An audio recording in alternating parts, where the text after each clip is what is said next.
Over the next episode or two, we will be adding in custom blocks to our project. So if we head into our terminal in here, if we go at PHP Artisan Filament, you see we get a bunch of commands here.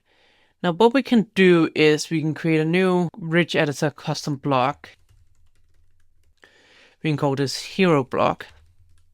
Now I'm gonna close this down, open up Finder here. If we take a look in here, we have this hero block. Now we already have a view being created in here where we can pass through variables. So if we head into our resources, and inside here you can see we have layouts, settings and all that. We have filament, however, here with these two components. So inside our hero block, let's just start out with seeing if we can render out a text input, make, title, and a subtitle. And let's just have those two to start out with and see if we can add that into our preview one here.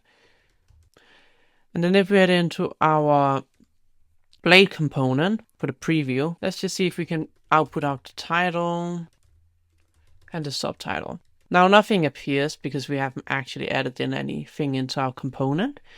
So the next thing we want to do is, if we take a look inside FilamentPHP documentation, custom blocks, we need to pass this through inside our articles form, and we need to have in a hero block. Still it doesn't appear, and the reason being is that just like we have this merge attacks, we also need to add that in here. There we go. If we add this in now and put in test and test subtitle, so you can see we now have this component that we can move around in here. It's essentially a custom block. We can customize it, we can delete it, and we can render whatever we want in here. There's really no limit to it. It's just a blade file in here where we can render any sort of thing you fancy. So I think in the next video, we will take a look at how we can render a proper hero bar, and then you can take a look at how you could utilize this in your application. But again, we have a custom blocks added into our toolbar. We add in the custom block here. We created it with the command. We add in the information to here, so we can do the same below. And we add in the schema, so we put in the fields that it creates.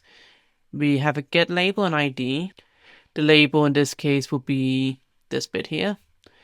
And we then have the blade components, the preview one, the one we see in the editor, and the index one is the one you see on the rendered page. So we will take a look at that more in depth in the next video and looking at how we can render this.